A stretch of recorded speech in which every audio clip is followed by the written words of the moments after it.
Hi students, today we do the revision of next question answers of the sample paper. So we start with the question number 27.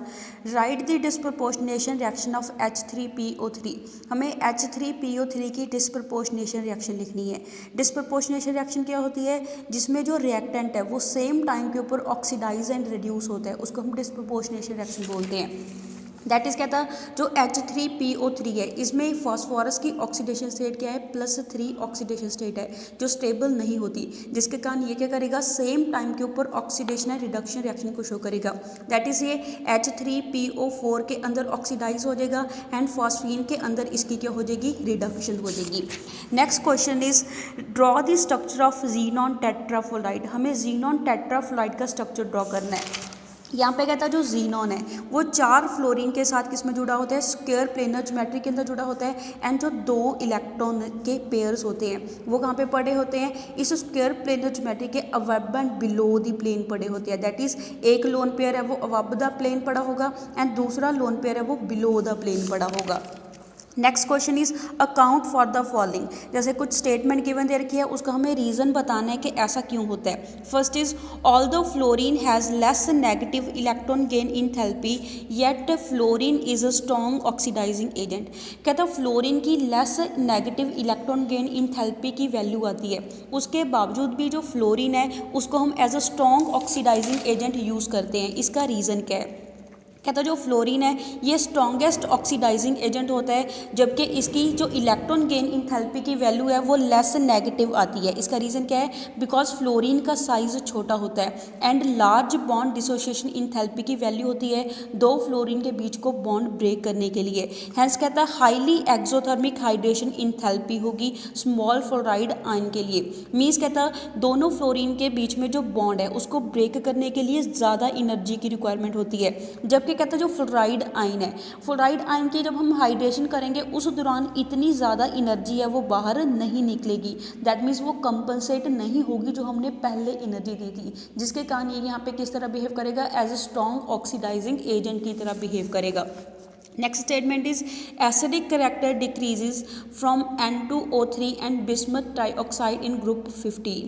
कहता है जो acidic character है वो decrease होता रहता है जब हम ऑक्साइड के बारे में बात करते हैं जो एलिमेंट है ग्रुप 15 के, उसके अंदर. उसका रीज़न क्या है, दैट इज़ कहता है जब हम डाउन द ग्रुप मूव करेंगे उस दौरान जो मेटालिक करेक्टर है वो इंक्रीज होता जाएगा. दैट मीन्स इलेक्ट्रॉन को लूज करने की टेंडेंसी क्या होती जाएगी, इंक्रीज होती जाएगी, जिसके कारण कहता है जो एसिडिक करेक्टर है ऑक्साइड वो डिक्रीज होता जाएगा जब हम डाउन द ग्रुप मूव करेंगे N2O3 से Bi2O3 तक. Next question is write a chemical reaction to test sulphur dioxide gas, write chemical equation involve.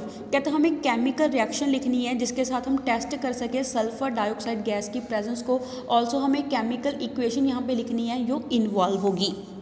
That is कहता जो सल्फर डाइऑक्साइड गैस है ये क्या कर देती है, डीकलराइज कर देती है पिंक वॉयलेट कलर को एसिडिफाइड पोटाशियम परमैंगनेट सॉल्यूशन के. दैट इज़ कहता है जब हम पोटाशियम परमैंगनेट सॉल्यूशन में से सल्फर डाइऑक्साइड गैस को पास कराएंगे वो उसको क्या कर देगी, डीकलराइज कर देगी, उसके कलर को ख़त्म कर देती है. वहाँ से सल्फर डाइऑक्साइड गैस है उसकी क्या हो जाती है, डिटेक्शन हो जाती है.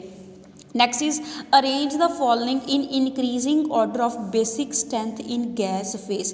कहता है गैस फेस के अंदर जो बेसिक स्ट्रेंथ है वो हमें बतानी है. जो हमें गिवन कंपाउंड दे रखे हैं उनको इंक्रीजिंग ऑर्डर में लिखना है. दैट इज़ एक हमें टर्शरी अमाइन गिवन दे रखा है, दूसरा प्राइमरी अमाइन गिवन दे रखा है, थर्ड वन इज हमें सेकेंडरी अमाइन गिवन दे रखा है. यहाँ पे कहता है नाइट्रोजन के साथ टर्शरी अमाइन के अंदर क्या जुड़े हैं, 3 अल्काइल ग्रुप जुड़े हैं. अल्काइल ग्रुप क्या होते हैं, इलेक्ट्रॉन डोनेटिंग ग्रुप होते हैं.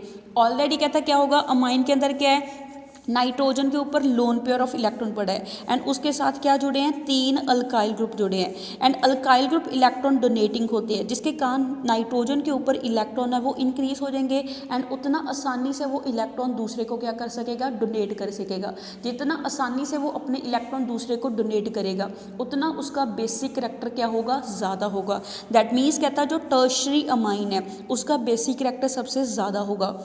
एंड उससे कम किसका होगा, सेकेंडरी अमाइन का होगा, बिकॉज सेकेंडरी अमाइन के अंदर सिर्फ 2 ही अल्काइल ग्रुप है। एंड उससे भी लीस्ट किसका होगा, प्राइमरी अमाइन का होगा, बिकॉज उसमें सिर्फ एक ही अल्काइल ग्रुप नाइट्रोजन के साथ जुड़ा हुआ है। Next is right IUPAC name of the given compound. यहाँ पे हमें कंपाउंड गिवन दे रखा है, उसका हमें IUPAC नेम लिखना है। दैट इज इसका IUPAC नेम क्या हो जाएगा, 4-क्लोरोबेंजीन सल्फोनिक एसिड इसका नाम होगा। यहाँ पे नंबरिंग हम इस साइड से शुरू करेंगे, दैट इज 1, 2, 3 एंड 4। यहाँ पे क्लोरीन को कौन सा नंबर मिला है, 4th नंबर मिला है, जिसके कारण इसका नाम क्या होगा, 4-क्लोरोबेंजीन सल्फोनिक एसिड इसका नाम होगा।